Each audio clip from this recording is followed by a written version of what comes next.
Hey guys, so in today's video, I actually wanted to address a comment that one of you left on a previous video that I uploaded. I don't even remember when I uploaded this.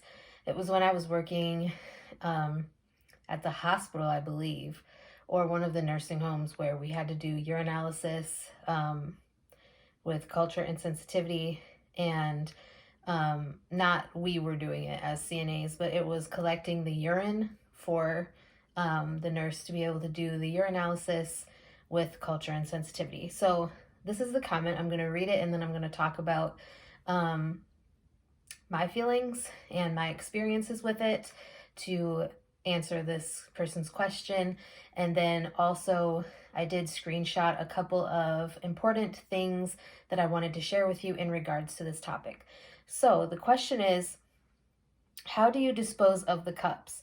I'm a janitor in a medical practice. I empty biohazard that is often full of these cups with the urine still in them. They often leak, flooding the biohazard container or leaking on the floor. Thanks. So, first of all, it's going to depend on where you work, what the policies are, what the procedures are when it comes to disposing of used containers for urinalysis, etc., etc. Where I have worked in the past, did not discard full urine containers. They would empty them out. We had a dirty sink, that's what it's called, where you would dump that into, or you could take it to the toilet and flush it down the toilet. If you weren't like in the actual laboratory area where you had just the sink, you didn't have the toilet. So like in the nursing aspect, they would dump the used urine cup. They would dump whatever was left after taking the sample. They would dump it in the toilet and flush it.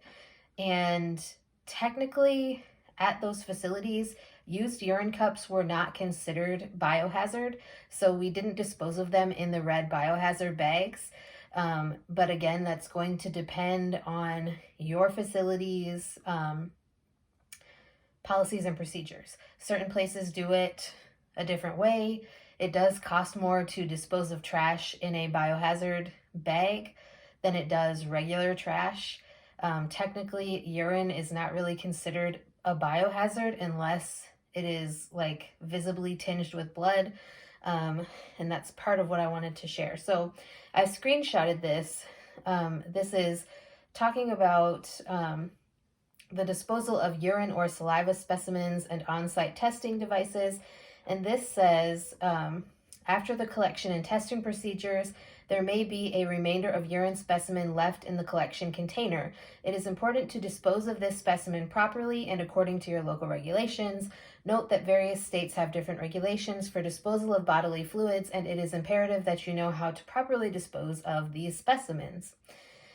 So it talks about like all states and counties have regulations concerning disposal of bodily fluids, recommending you to check with your local health department or other state agencies to figure out what those regulations are. And this one, which I think is very important to know, the Federal Bloodborne Pathogens Standard number 1910.1030 states that only body fluids that are visibly contaminated with blood are considered potentially infective. Therefore, urine and saliva that do not contain visible blood are not considered potentially infectious. And then they also give a link to OSHA's website. So this point says if the specimen does contain visible blood, then the specimen is biohazardous and must be handled in the manner specified in the standard. If the specimen is not biohazardous, or the device was not used to test a biohazardous substance, the specimen and the device can likely be discarded in the regular trash. After emptying the urine into a sink or toilet, like I said, a dirty sink, it is strongly recommended that you check with your local regulatory agencies because regulations vary by region. And then this is straight off of OSHA's website. and it says, urine that does not contain visible blood is not regarded under the standard as blood or other potentially infectious material. Therefore, absent the patient having a medical condition that would lead to blood in the urine, containers that have been used to collect urine would not meet the standard's definition of regulated waste. Urine containers and pregnancy tests that do not contain visible blood would not be required to be discarded in biohazard red labeled containers under OSHA's bloodborne pathogens standard. So like I said, it does completely depend on your facilities, policies, and procedures, along with your state, county, whatever, regulations regarding disposal of certain bodily fluids. But again, it would not necessarily have to go into a red biohazard bag if it's not contaminated with blood. So if there's no visible blood in the urine, there's really no reason to waste the extra money to dispose of it as a biohazard.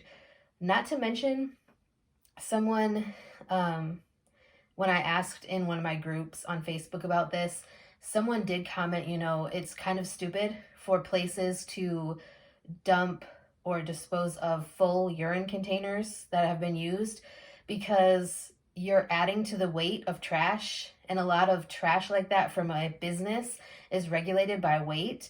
I don't know if that's true for residential, but I know for business, trash is a lot of the times regulated by the weight that you are disposing of. So the more you throw out or the more it weighs, the more you have to pay for it. And so it just kind of seems stupid, not only to pay for heavier trash because you're not disposing of the urine, you're just leaving full urine cups in the trash, which I think is disgusting. And, I think it's disgusting that you wouldn't just have a dirty sink, dump it, or bring it to a toilet and dump it, because it's disgusting.